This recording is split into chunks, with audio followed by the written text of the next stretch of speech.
सोचिए आज हम कितनी आसानी से कंप्यूटर इस्तेमाल करते हैं, है ना? लेकिन ये हमेशा से ऐसा नहीं था। आज हम उस सफर पर निकलेंगे जो हमें विंडोज की दुनिया में ले जाएगा। ये सिर्फ एक ऑपरेटिंग सिस्टम की कहानी नहीं, बल्कि ये जिद्दत, नाकामियों और कामयाबियों की वो दास्तान है जिसने हमारी जिंदगियों को हमेशा के लिए बदल दिया। तो चलें इस दिलचस्प सफर का आगाज करते हैं।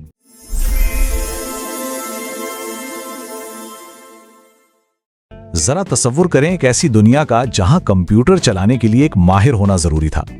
हर काम के लिए एक खुफिया कोड जैसी कमांड। यही वो चैलेंज था जिसने विंडोज को जन्म दिया। आइए देखते हैं कि इस मसले का हल कैसे निकला।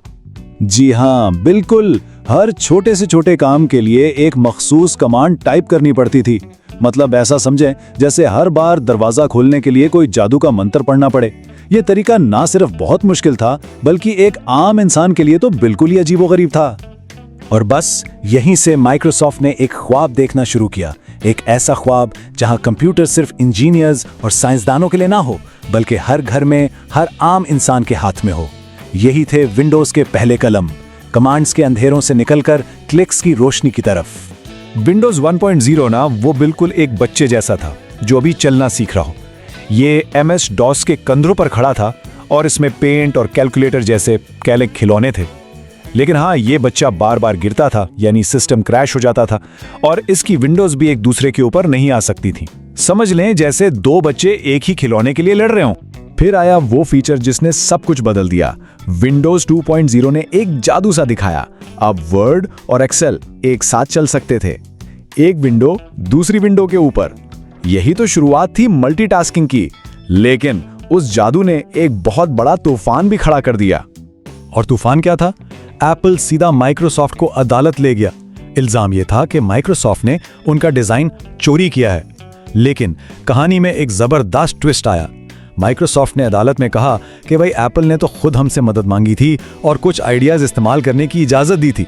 बस इस जीत ने तारीख ही बदल दी। आज जो हम ओवरलैपिंग विंडोज इस्तेमाल करते हैं ना, वो इसी कानूनी जंग का नतीजा है।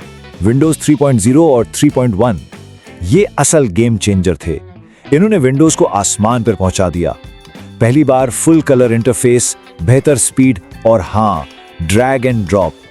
इस आसानी ने कंप्यूटर को ऑफिस से निकालकर घर घर पहुंचा दिया। अब तो हर किसी को अपना पीसी चाहिए था।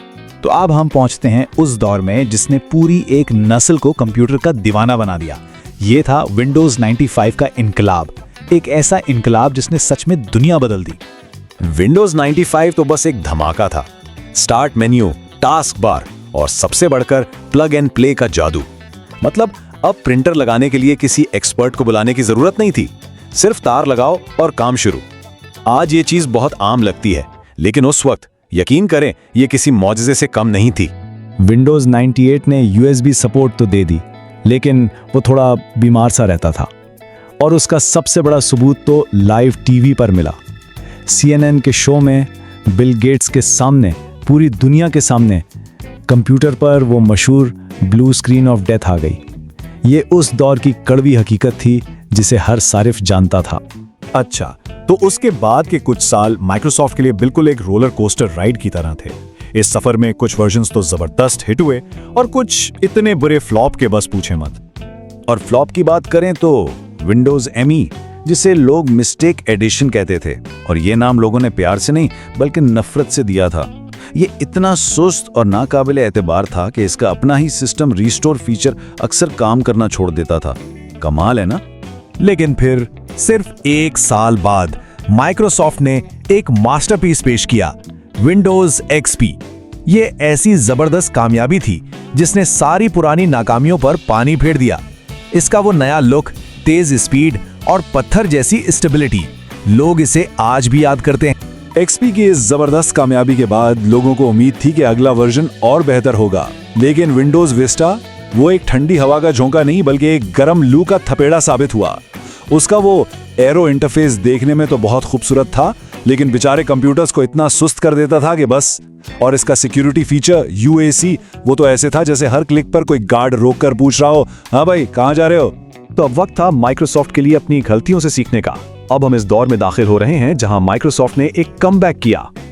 और कमबैक किया था विंडोज 7। ये वो हीरो था जिसका सबको इंतजार था। इसने विस्टा का खूबसूरत लुक तो रखा, लेकिन उसकी सारी प्रॉब्लम्स ठीक कर दी। सिस्टम सुस्त नहीं होता था और स्नैप और इंस्टेंट सर्च जैसे फीचर्स के साथ ये फौरन ही सबका फेवरेट बन गया। लेकिन फिर माइक्रोसॉफ्ट ने एक और बहुत बड़ा जुआ खेला, ऐसा जुआ जिसने सबको हैरान कर दिया। विंडोज 8 में उन्होंने स्टार्ट मेनू ही गायब कर दिया। हाँ बिल्कुल, उसकी जगह आ गई ये टाइल्स वाली स्टार्ट स्क्रीन, जो टच स्क्रीन टैबलेट्स के लिए तो आला थी, लेकिन बाकी सबके लिए एक भूल भुलैया। देखें, टैबलेट्स के लिए तो ये डिज़ाइन ज़बरदस्त था, लेकिन जो करोड़ों लोग डेस्कटॉप और लैपटॉप पर माउस और कीबोर्ड इस्तेमाल कर रहे थे, उनके लिए तो ये एक खौफनाक ख्वाब जैसा था। ऐसा लगता था जैसे कार चलाने वाले को हेलीकॉप्टर दे दिया हो। बिल्कुल अजीब। लोगों का गुस्सा तो 7वें आसमान पर था और माइक्रोसॉफ्ट को आखिरकार उनकी बात सुननी पड़ी। 1 साल बाद ही विंडोज 8.1 आया और उसमें उन्होंने स्टार्ट बटन वापस लाकर अपनी गलती मान ली। उसके बाद आया विंडोज 10। उसने कह लें कि 2 दुश्मनों को दोस्त बनाने की कोशिश की। उसने विंडोज 7 का क्लासिक स्टार्ट मेन्यू और विंडोज 8 की मॉडर्न टाइल्स दोनों को मिला दिया, और ये कोशिश काफी हद तक कामयाब भी रही, हालांकि इसमें भी जबरदस्ती अपडेट्स जैसे कुछ मसले थे। तो इस पूरे सफर के बाद अब सवाल ये पैदा होता है कि विंडोज का मुस्तकबिल क्या है, आगे क्या होने वाला है।